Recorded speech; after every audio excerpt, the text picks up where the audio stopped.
It was supposed to be just another lively morning on The View, where opinions clash, guests spark debate, and hot topics keep the conversation flowing. But what unfolded during Samuel L. Jackson's guest appearance was far beyond what the audience, the panel, or even Jackson himself could have anticipated. The studio was electric with anticipation as the Hollywood icon, known for his fierce roles and unfiltered honesty, took his seat at the table beside Whoopi Goldberg, Joy Behar, Sunny Hostin, Sarah N., and Alyssa Farah Griffin. From the moment he walked onto the stage, there was an air of tension, perhaps unseen at first by the cheering crowd but palpable among the hosts.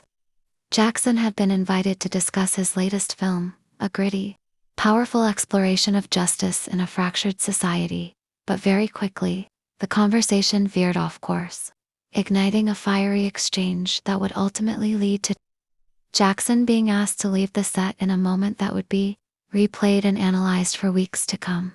It started innocuously enough, with Whoopi praising his body of work and asking how he selects such meaningful, challenging roles. Jackson responded with his trademark charm, speaking passionately about storytelling, representation, and the power of cinema to confront uncomfortable truths. But then, as the discussion turned to current events, particularly issues of race, politics, and free speech, the temperature in the studio began to rise. Jackson, never one to shy away from speaking his mind, voiced concerns about what he saw as increasing hypocrisy in political discourse, calling out both sides of the aisle for what he described as performative outrage and empty gestures that failed to bring about real change. It was when he criticized certain public figures and institutions that the mood shifted dramatically, with Whoopi interrupting to challenge his assertions, defending what she saw as genuine efforts at progress, and urging for nuance in the discussion. The back and forth between Jackson and Goldberg escalated rapidly. Both are veterans of their industries, both deeply passionate about civil rights and social justice, but their perspectives diverged sharply in this moment. Jackson, growing visibly frustrated, accused mainstream media, including shows like The View, of contributing to division by focusing on sensationalism rather than solutions. Whoopi, holding her ground, countered that platforms like theirs gave voice to marginalized communities and shed light on critical issues that might otherwise be ignored. The tension was no longer just verbal. It was in the air, thick and unyielding, as the audience, sensing the shift, quieted, hanging on every word. What began as a debate became a duel of ideals. Two towering figures wrestling over what accountability and allyship should look like in modern America. As Jackson's voice grew louder, his tone more impassioned, some of the other hosts attempted to mediate, but their interventions only seemed to add fuel to the fire. Joy Behar tried to inject humor, to break the mounting discomfort. But Jackson was in no mood for levity. Sunny Hostin herself, no stranger to passionate debate, attempted to reframe the conversation, urging a focus on solutions rather than blame. But even she struggled to redirect the emotional tide that now swept across the table. At a certain point, it became clear that the exchange was no longer a debate but a standoff, with neither Jackson nor Goldberg willing to back down. Jackson, gesturing emphatically, spoke of the systemic failures that have persisted for generations, his voice cracking at times with the weight of his conviction.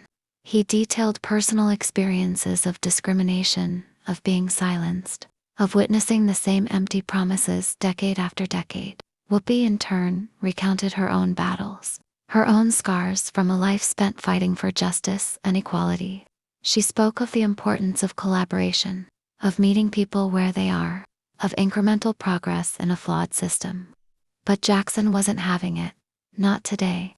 His frustration seemed to boil over as he accused those in positions of influence, even well-meaning allies, of being complicit in maintaining the status quo. The studio grew tense, the live audience unsure whether to applaud, intervene, or simply watch in stunned silence. The energy was raw, unfiltered, almost uncomfortable in its intensity, but undeniably real to giants, both right in their own way, both unwilling to yield. When Jackson's voice finally rose above the din, making a remark, that some interpreted as a direct slight against the integrity of the show's platform. That seemed to be the breaking point. Whoopi, ever the professional, maintained her composure but signaled to the producers off camera. A subtle gesture that seasoned viewers might have caught. The cameras kept rolling, but the dynamic had shifted from heated discussion to crisis management. Security personnel, usually invisible, subtly moved closer to the stage's edge, their presence a silent acknowledgement of the volatility of the moment. Jackson, realizing perhaps that he'd crossed an invisible line, stood abruptly, his expression a mixture of defiance and regret.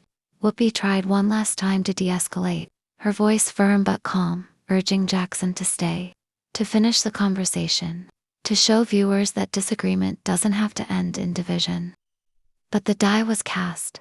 Jackson, shaking his head, muttered something inaudible to the cameras and began to walk off.